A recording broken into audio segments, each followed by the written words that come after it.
Saudara-saudari yang terkasih, jumpa lagi dalam Pelita Hati hari ini, Senin tanggal 30 Agustus 2021, hari biasa dalam Pekan Biasa yang ke-22. Bersama saya Romo Thomas Suratno SC dari Paroki Cilandak, Jakarta Selatan, mendengar dan merenungkan Sabda Tuhan, yakni firman Tuhan yang tersurat dalam Injil Lukas, bab atau pasal 4, ayat 16 sampai dengan ayat 30.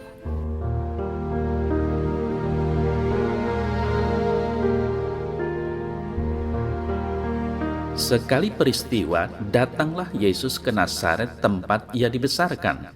Dan menurut kebiasaannya pada hari Sabat, ia masuk ke rumah ibadat, lalu berdiri hendak membaca dari Alkitab. Kepadanya diberikan kitab Nabi Yesaya, dan setelah dibukanya, ia menemukan nas di mana ada tertulis, "Roh Tuhan ada padaku. Oleh sebab ia telah mengurapi aku untuk menyampaikan kabar baik kepada orang-orang miskin, dan ia telah mengutus aku untuk memberitakan pembebasan kepada orang-orang tawanan dan penglihatan bagi orang-orang buta, untuk membebaskan orang-orang yang tertindas, untuk memberitakan tahun rahmat Tuhan telah datang." Kemudian ia menutup kitab itu, memberikannya kembali kepada pejabat, lalu duduk. Dan mata semua orang dalam rumah ibadat itu tertuju kepadanya. Lalu ia mulai mengajar mereka, katanya, "Pada hari ini genaplah nas ini sewaktu kamu mendengarnya." Dan semua orang itu membenarkan dia, dan mereka heran akan kata-kata yang indah yang diucapkannya. Lalu kata mereka, "Bukankah ia ini anak Yusuf?"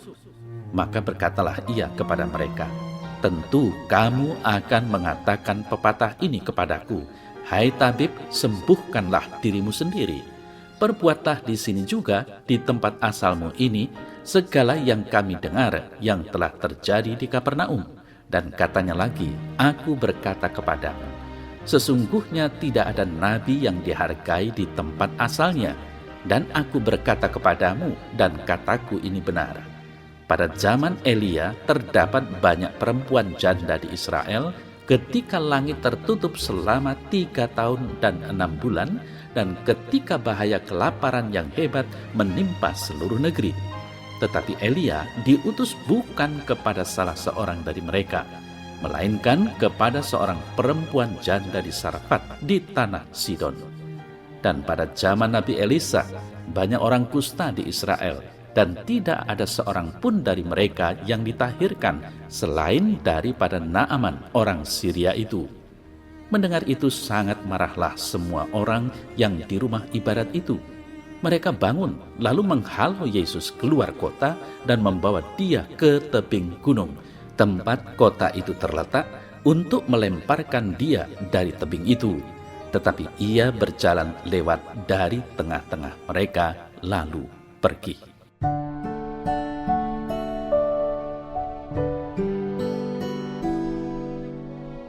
Saudara-saudari yang terkasih, dikisahkan dalam warta Injil hari ini, setelah pencobaan di padang gurun, Yesus kembali ke Galilea, di Nazaret tempat ia dibesarkan.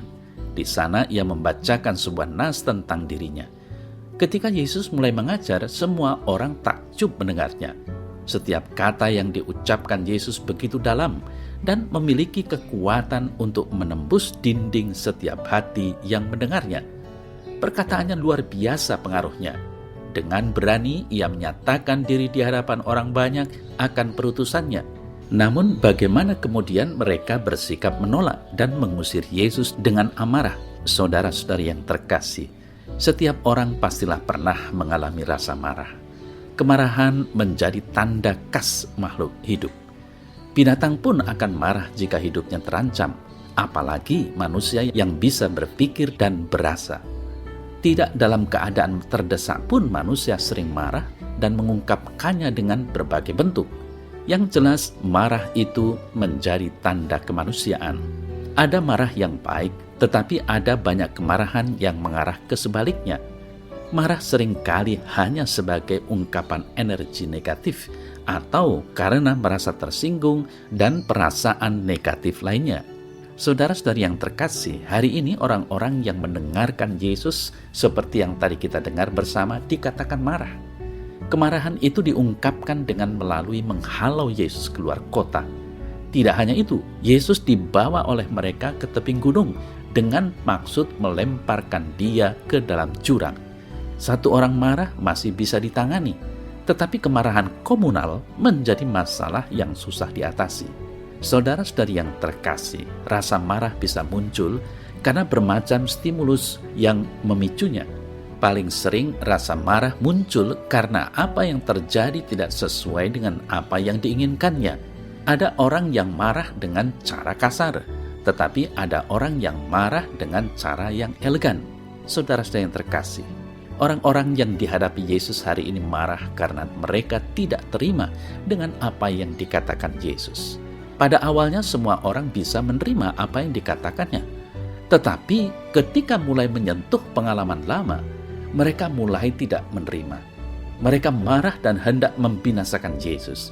Mereka marah dengan cara kasar karena mereka banyak dan kekuatan kemarahan mereka menjadi berlipat-lipat. Saudara yang terkasih, menerima kebenaran masa lalu tidak terlalu mudah. Ada orang yang menangis dengan sejadi-jadinya ketika ingat masa lalu. Ada yang badannya menjadi sakit, ada yang tidak bisa makan atau tidur, ada yang marah dan tidak terima. Berbagai macam ungkapan bisa terjadi. Tetapi ada juga yang tidak peduli, merasa tidak penting dan menganggap angin lalu saja. Akibatnya kita tidak bisa belajar dari pengalaman masa lalu. Saudara-saudara yang terkasih, kita bisa mengenali diri sendiri bagaimana ketika aku marah. Apakah aku marah dengan cara yang elegan atau aku marah dengan cara yang sembarangan? Semoga kita berani untuk marah secara Kristiani, yakni dengan memberkati dan mendoakan mereka yang membuat kita marah.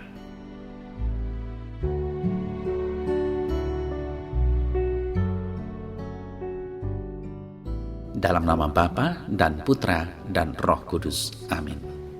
Ya Tuhan Allah, ampunilah aku orang berdosa ini. Aku seringkali marah-marah, baik terhadap sesama maupun terhadap diri sendiri yang tanpa alasan.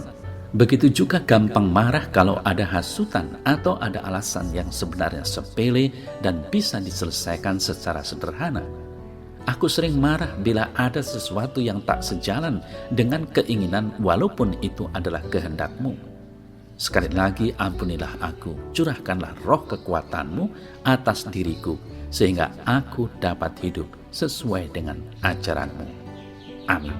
Dalam nama Bapa dan Putra dan Roh Kudus. Amin.